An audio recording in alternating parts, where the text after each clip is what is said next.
What is a Bitcoin? Alright guys, thanks for watching. This is Cash and Crypto. My name is Dan Rizza, and in this video we're going to try to answer that question. We're also going to talk about a hypothetical Bitcoin transaction that one might do. We're even going to get into a little bit of blockchain technology and Bitcoin mining. Alright, let's get started.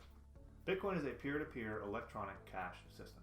Remember, money is something that humans have created, and we've invented this way that we can transfer value.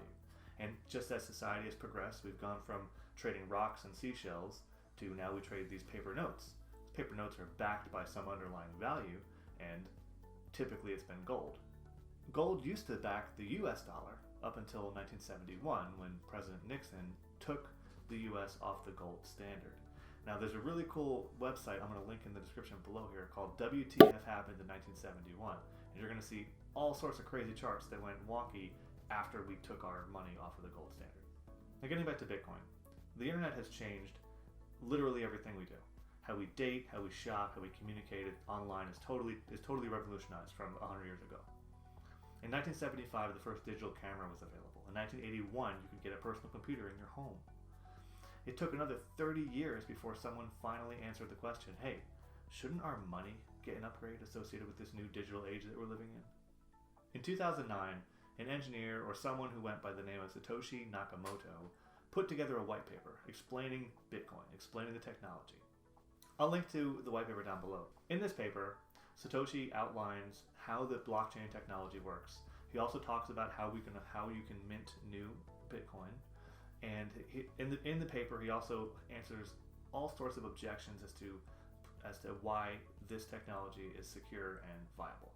And I'm no techno geek. I'm not going to get into the minutiae details of how the blockchain works. You're going to have to find another video with someone way smarter than me if you're looking for that. But I'm going to try to give you a hypothetical situation, a simple transaction that I could talk about here that might help you understand. Alright, so let's travel back in time to about 10 years when Bitcoin was $1 a piece.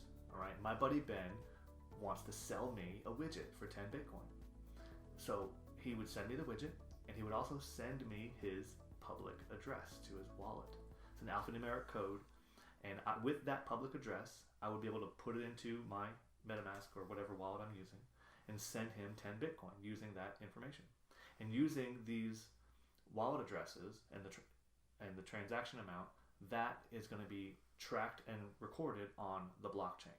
And the miners are going to be utilizing that information to verify the blockchain stays consistent and safe and accurate. Okay? So those Bitcoin will show up in his wallet in a matter of minutes, and the transaction costs will be pennies. So that's not that big of a deal, right?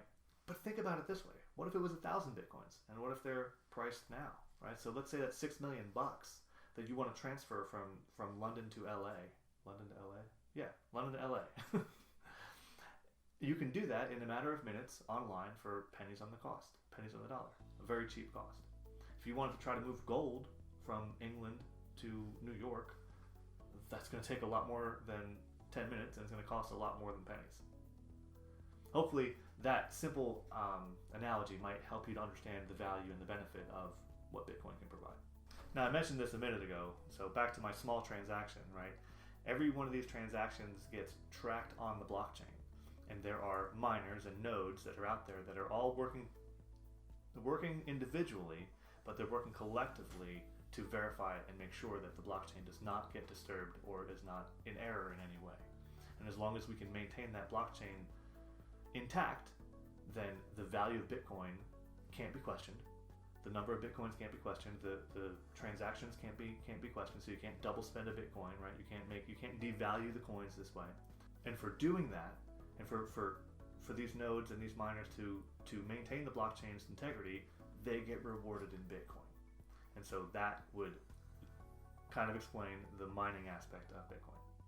I hope you found this video a little bit entertaining, a little bit informative. If you have any questions or if I missed something, please leave it in the comment section below. Let me know.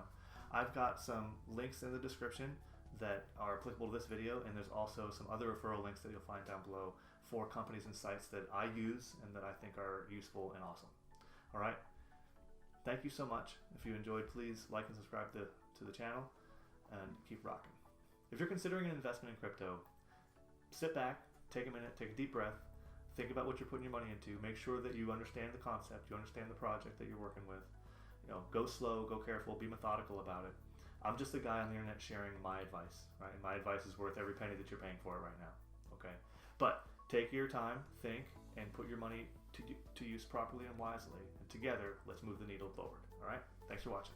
Bye. And even get into a little bit of Bitcoin mining and blockchain technology. Blah, blah, blah, blah, blah. Okay, let's try that again. What is a Bitcoin? What is a Bitcoin?